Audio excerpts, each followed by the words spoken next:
تعالیٰ کی ذات کا قانون ہے کہ جو کوئی میرے محبوب کی ذات کی، صفات کی، اشیاء کی، پسند کی مخالفت کرے گا اس کو نیست و نابود کر دیا جائے گا، اور نسل انسانی سے ہو یا دیو ہیکل ہاتھیوں کی طرح، یا اتنے یعنی ایک جنات کی شکل میں ہو، کوئی بھی ہو، اس کو نیست و نابود فرما دیا۔ اور غور کیجئے کہ ایک طرف ہے 70,000 کی فوج، دیو ہیکل ہاتھی، گھوڑے، بارود، تیر، نیزے، تلواریں اور زرہ، ڈھال، اور ان کی سالوں کی ترتیب، ان کی دہشت گردی، 70,000 فوجیوں کے سینکڑوں سپہ سالار، طاقت کو بڑھانے کے لیے طرح طرح کی خوراک، خیمے، مشکیزے، آرام کرنے کے لیے بستر، اور دوسری طرف کیا ہے کہ رسول اللہ صلی اللہ علیہ وسلم کے دادا عبد المطلب کا اللہ تعالیٰ کی بارگاہ میں سجدہ و دعا کرنا،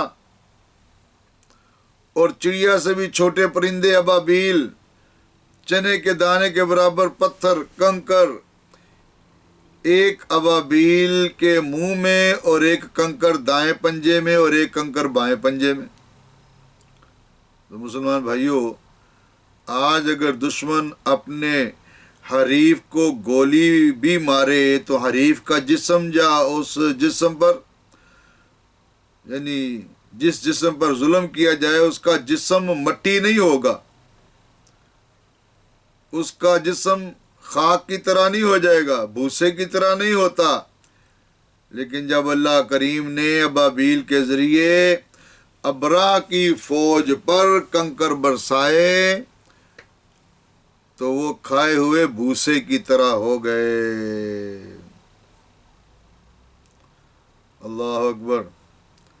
اللہ کریم نے ابابیل کے ذریعے ابرا کی فوج پر کنکر برسائے تو ان ہاتھیوں کا حال، ابرا کی فوج کا حال، خود ابرا کا اپنا حال کیا ہوا؟ تو آئیے قرآن عظیم الشان کا یہ ترجمہ اور تشریح بھی پڑھتے ہیں۔ اور فرمایا کہ ہاتھی والوں کا حال اللہ کریم نے کیا فرمایا، سورہ فیل میں بیان کیا گیا۔ اور مفسرین کرام نے اس سورہ کا شان نزول بھی بیان فرمایا ہے۔ شان نزول کیا ہے کہ تفسیر سے پہلے سمجھنے میں آسانی کے لیے اپنا قلم استعمال کر رہا ہوں، اور قلم تابع ہے دماغ کے، اور دماغ تابع ہے علم کے، اور علم تابع ہے اللہ تعالیٰ کے فضل کے، اور اللہ تعالیٰ کا فضل تابع ہے اللہ تعالیٰ کی رحمت کے، اور رحمت تابع ہے اللہ تعالیٰ کے فیصلے کے، اور اللہ تعالیٰ کا فضل تابع ہے اللہ تعالیٰ جل شانہ کی ذات کے۔ اور جب اللہ تعالیٰ عنایات کی بارش فرماتا ہے تو بہت سارے اسرار و رموز کا ظہور ہوتا ہے، اور قرآن عظیم الشان ایسے لاکھوں اسرار و رموز کا منبع ہے، خزانہ ہے۔ تو غور فرمائیے میرے بھائیوں، ابرا اور اس کی فوج اور اس سے پہلے کتنے حکمران گزر چکے جنہوں نے خانہ کعبہ کے خلاف سازش کی اور خانہ کعبہ کو گرانے کی کوشش کی۔ تو ہزاروں سال سے کعبہ شریف کی تاریخ چلتی آ رہی ہے کہ سب سے پہلے آدم علیہ السلام نے اس کی تعمیر فرمائی۔ ہر نبی کے دور میں حق کی مخالفت کرنے والے موجود تھے، کیونکہ جب سے شیطان نے اللہ تعالیٰ کی مخالفت کا اعلان کیا ہے تب سے حق کی مخالفت کرنے والے موجود ہیں، وہ کفار اور قوت باطلہ والے موجود ہیں، اور کفار کی تمام تدابیر کو اللہ تعالیٰ ہواؤں سے، پانی سے، آندھیوں سے، طوفان سے، آسمان سے پتھر برسا کر نیست و نابود فرما دیا۔ اسی طرح بیت اللہ کی مخالفین کو اللہ کریم نے نیست و نابود فرما دیا۔ کیا فرمایا؟ الم تر کیف فعل ربک باصحاب الفیل، کہ پیارے محبوب کیا آپ نے اب ہاتھی والوں کا حال نہیں دیکھا کہ ہم نے ان کے ساتھ کیا کیا، کیا حال کیا اللہ تعالی جل شان ان کا۔ اور یہ تو آپ کو پتہ چل گیا کہ چنے کے دانے کے برابر، یا تفاسیر میں آتا ہے کہ مسور کے دانے کے برابر، مسور کی دال ہوتی ہے نا، اور اس کے دانے کے برابر اللہ کریم نے ابرا کی 70,000 فوج کو نیست و نابود کر دیا۔ اور اس میں جو تاریخ میں جو واقعات ہیں اور تاریخ میں جو بیان کیا گیا ہے کہ ابرا پہلے ارسطو کی فوج کا جو ایک کمانڈر تھا، تو وہاں سے اس نے بغاوت کی، تو بغاوت کر کے جب ارسطو ہلاک ہو گیا تو اس نے وہ اس کی، یعنی یہ یمن سے تعلق رکھتا تھا، یمن کی فوج پر اس نے قبضہ کر لیا، یمن کا حاکم بن کے بیٹھ گیا۔ تو جب نجاشی کو اس بات کا پتہ چلا تو حبش کا بادشاہ تھا نا اس وقت، تو اس نے اس بڑا غصے کا اظہار کیا، اور اس نے فیصلہ کیا کہ میں وہ زمین کو، مٹی کو اس کے خون سے سرخ کر دوں گا۔ تو ہے تو بڑا یہ شاطر تھا نا ابرا، اس نے کیا کیا کہ مٹی وہ یمن کی لی اور اپنا خون لیا، ایک شیشی میں مٹی ایک شیشی میں خون ڈال کے تو نجاشی کو بھیج دیا، اور کہا کہ آپ کی جو بات ہے اس سے پوری ہو جائے گی۔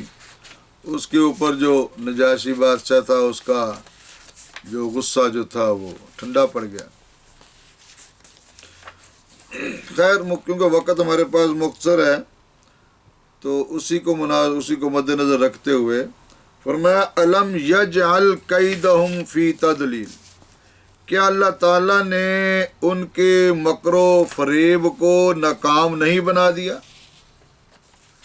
اب دیکھیں نا کہ کہاں وہ سازش کر رہا ہے، کہاں پہ وہ سفر اس نے شروع کیا،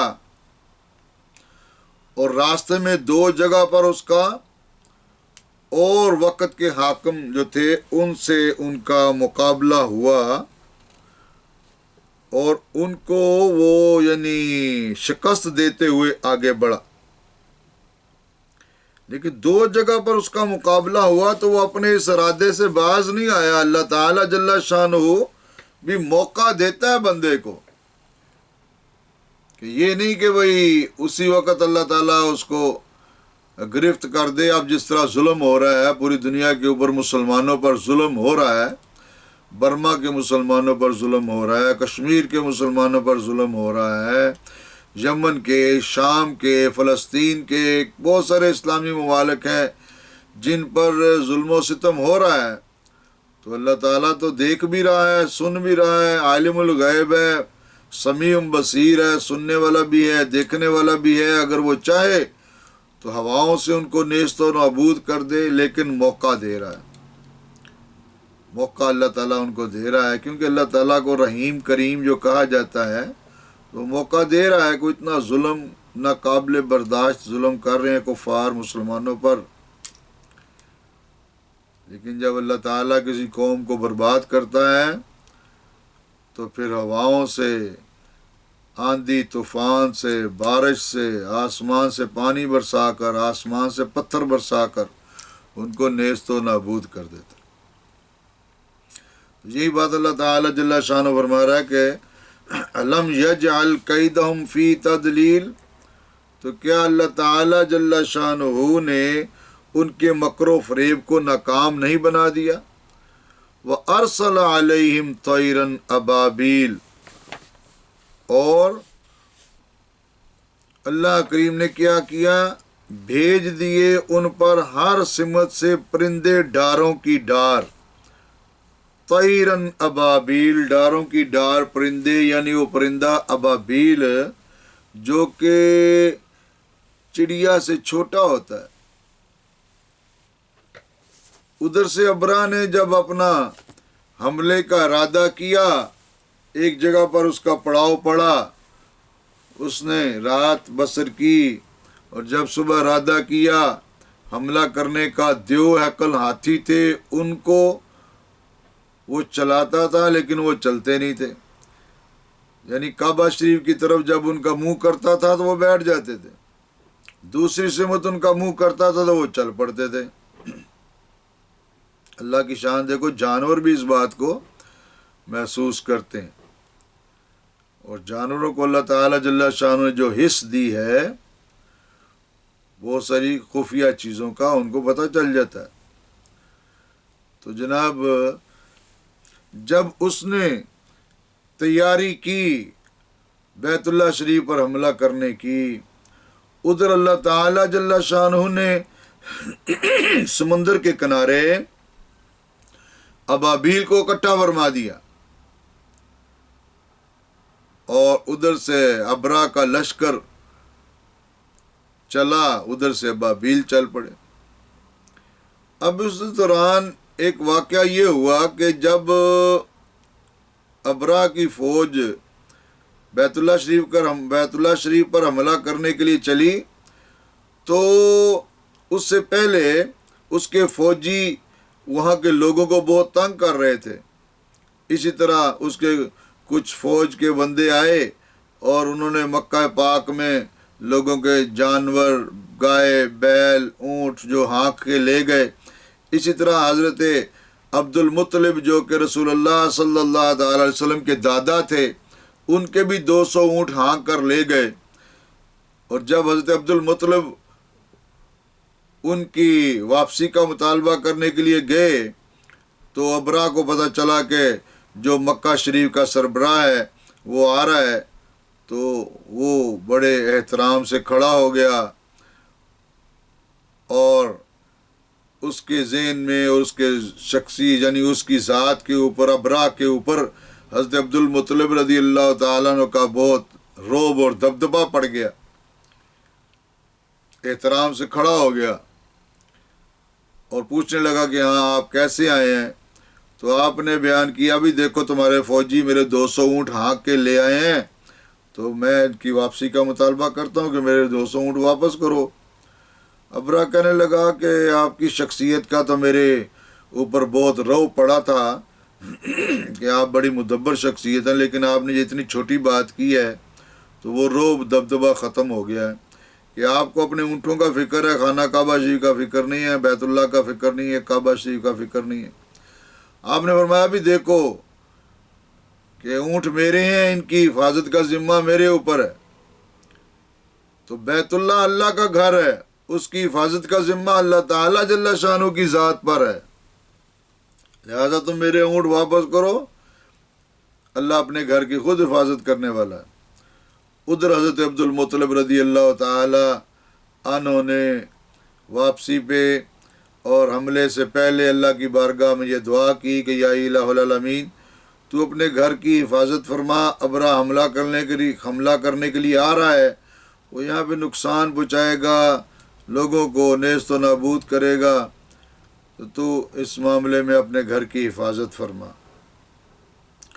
ادھر سے ابرا کی فوج چلی، اور ادھر اللہ کریم نے ابابیل کو حکم دے دیا کہ کنکر لے لو، پنجوں میں بھی چونچ میں بھی۔ ادھر سے ابرا کی فوج چلی، ادھر سے ابابیل چلی۔ جب وہ خانہ کعبہ شریف کے قریب پہنچا حملہ کرنے کے لیے، اللہ کریم نے ابابیل کو حکم دیا کہ انہوں نے وہ کنکر ان ہاتھیوں کے اوپر، ابرا کی فوج کے اوپر، ابرا کے اوپر برسائے.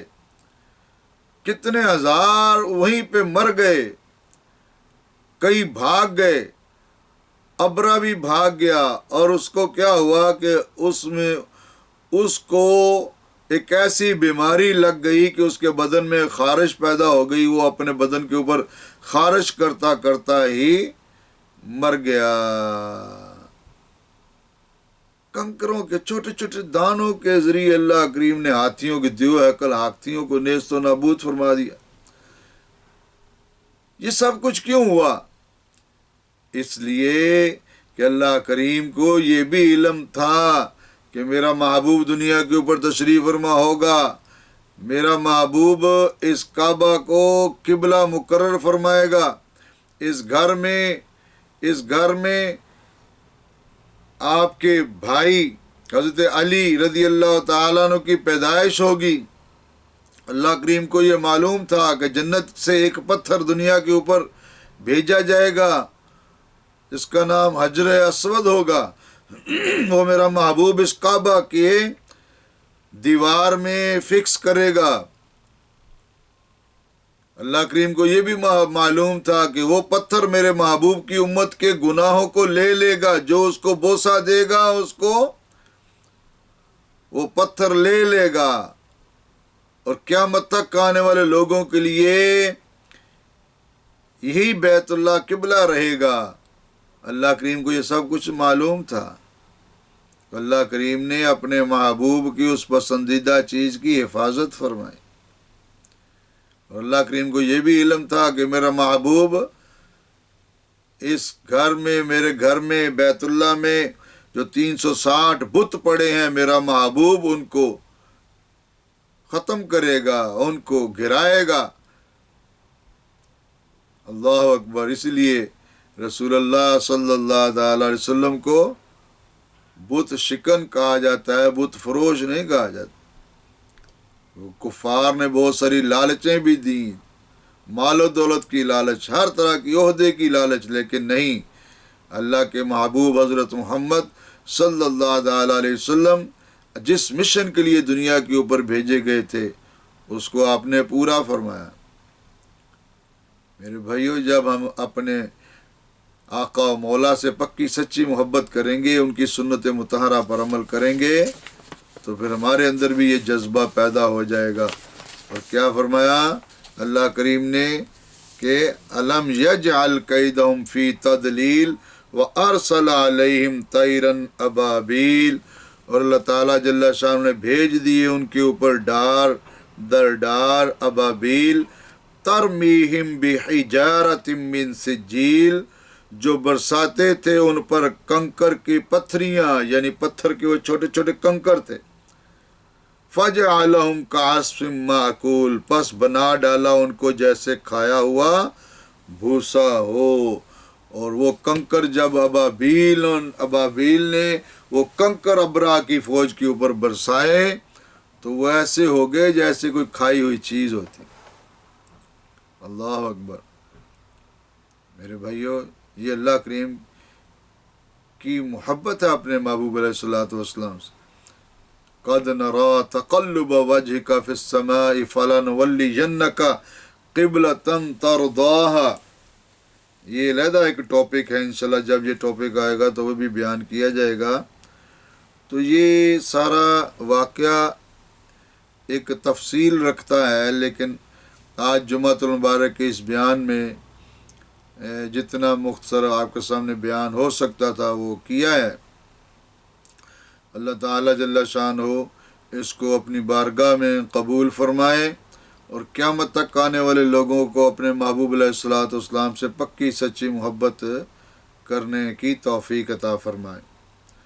تو یہ میرے بھائیوں تھی سورۃ الفیل کا ترجمہ اور تشریح اور مختصر تفسیر. اور اگر اس کو مزید تفصیل سے بیان کیا جائے تو اس کے لیے وقت درکار ہے. تفاسیر، بہت ساری تفاسیر ہیں. ضیاء القرآن میں تفسیر ضیاء القرآن جو کہ پیر کرم شاہ صاحب کی ترتیب دی ہوئی ہے، اس میں بھی یہ تفصیل سے بیان کیا ہے. بہت ساری تفاسیر ہیں.